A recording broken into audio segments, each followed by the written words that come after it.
નમસ્કાર મિત્રો, હું છું મુકેશ ધાપા, એડવોકેટ. મિત્રો, આજના વિડીયોમાં આપણે વાત કરીશું ટેક્સ વિશે. સામાન્ય લોકોને એમ થાય કે સરકાર છે એ દેશ કઈ રીતે ચલાવતી છે, અને બીજું મગજમાં એવું થાય કે સરકાર તો ધારે ત્યારે નોટ ચાપી શકે, તો એ આપણી પાસેથી ટેક્સ શા માટે લે?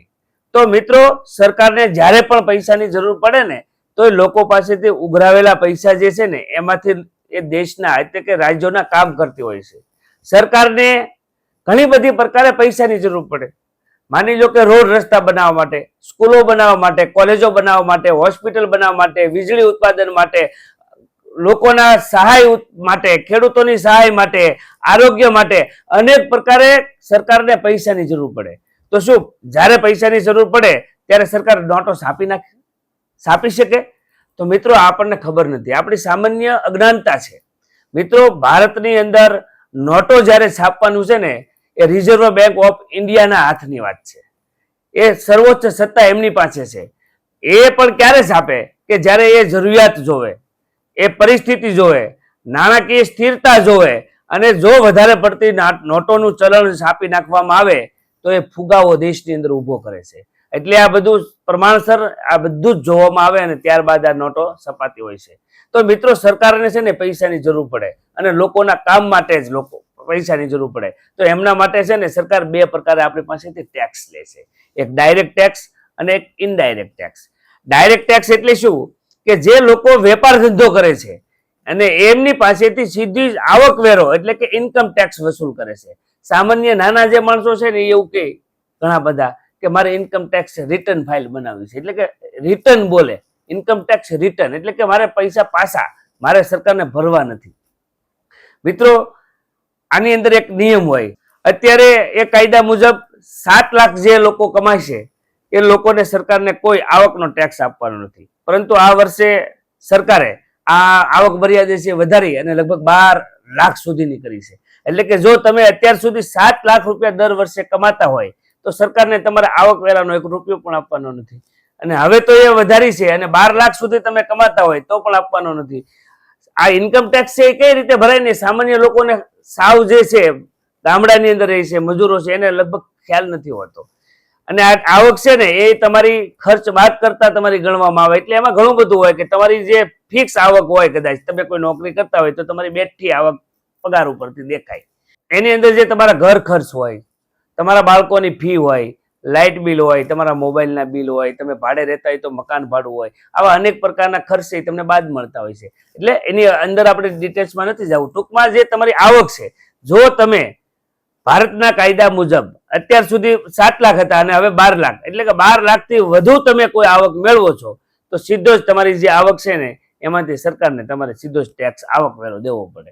આ છે એ ડાયરેક્ટ ટેક્સ છે. હવે ઇનડાયરેક્ટ ટેક્સ એટલે એવું, આપણે સામાન્ય લોકોને અત્યાર સુધી તો નહોતી ખબર, પરંતુ હમણાં સરકારે થોડાક વર્ષો પહેલા જીએસટી લેવા છે. એટલે તો હવે લગભગ દરેક લોકોને જીએસટી ખબર છે, ગુડ્સ એન્ડ સર્વિસ ટેક્સ. એટલે કે તમે જે પણ વસ્તુ તમારા ઉપયોગમાં લ્યો છો, કોઈ પણ વસ્તુ કે સેવા તમે ખરીદ કરો છો એની અંદર આ ટેક્સ લાગે છે.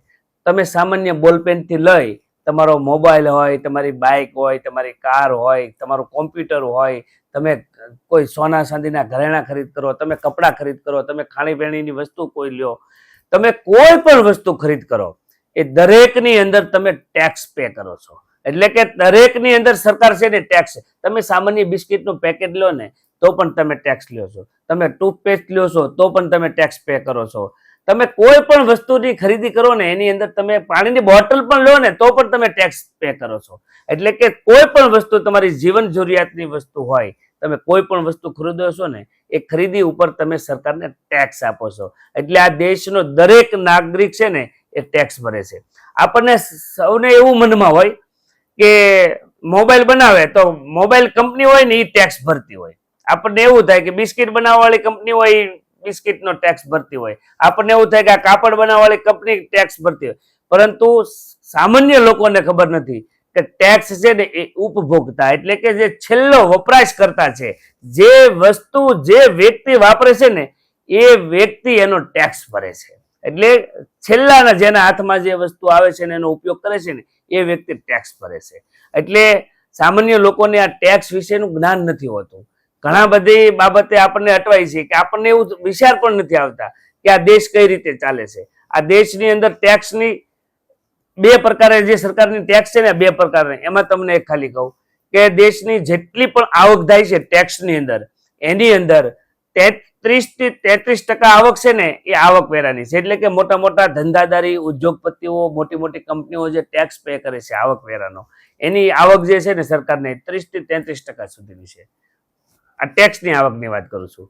અને બાકીની જે 67% થી 70% સુધીનો જે આવક છે સરકારની, એ ઇનડાયરેક્ટ ટેક્સની આવક છે.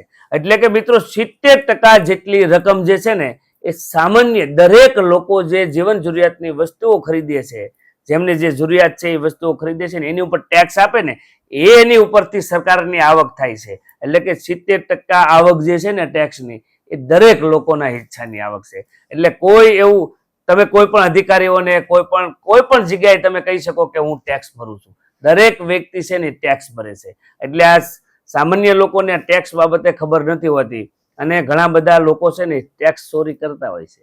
માની લો કે મેં કીધું કે 7 લાખ સુધીની તમારી આવક મર્યાદા સરકારે બાંધી છે કે ત્યાં સુધી ટેક્સ નથી દેવો, તો ઘણા બધા લોકો 7 લાખને બદલે 10 લાખ કમાતા હોય વર્ષે, પરંતુ એ જે ઉપરના જે 3 લાખ છે ને એ સરકારને બતાવતા નથી.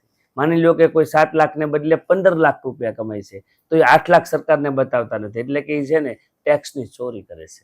આ ટેક્સ ચોરી છે જે છે ને એ આ વસ્તુ છે. હું તો એવું કહું છું કે દેશને વફાદાર જે વ્યક્તિ હોય ને એ ક્યારેય ટેક્સની ચોરી ન કરે. મેં 4-5 વર્ષથી ટેક્સ તો આમ ઇન્કમ ટેક્સ રિટર્ન તો 10-12 વર્ષથી ભરું, પરંતુ મેં જયારે પહેલી વખત ટેક્સ ભર્યો ને ત્યારે મેં ઈશ્વરનો આભાર માન્યો હતો કે તે મને આ ટેક્સ ભરવાને લાયક બનાવ્યો છે. એટલે ટેક્સ ભરવું એ તમારી ઉન્નતિની, પ્રગતિની નિશાની છે. એટલે જો તમે ખરેખર કમાતા હોય તો તમારું દેશ પ્રત્યેની તમારી વફાદારી હોવી જોઈએ, તમારી ઈમાનદારી હોવી જોઈએ અને સરકારને તમારે ટેક્સ ભરવો જોઈએ. એટલે ટેક્સ બાબતની સામાન્ય લોકોની અંદર ગેરસમજણ અથવા તો સામાન્ય જે જ્ઞાન છે એ નથી હોતું. એટલે મને આજે એવું થયું કે તમારી સમક્ષ આ માને જે થોડું ઘણું જ્ઞાન છે એ તમારી સમક્ષ રજૂ કરવાની મારી ઈચ્છા હતી. એટલે આ ટેક્સ બાબતનો આજનો મેં વિડીયો મૂક્યો છે. જો કે ટેક્સની મારી માસ્ટરી નથી, પરંતુ આ સામાન્ય જ્ઞાન હતું ટેક્સ બાબતેનું, એ આપની સમક્ષ મેં રજૂ કર્યું છે. તેમ છતાં તમને કોઈ પ્રશ્ન મૂંઝવતો હોય તો એમનો જવાબ આપવાનો ચોક્કસ પ્રયત્ન કરીશ. ધન્યવાદ.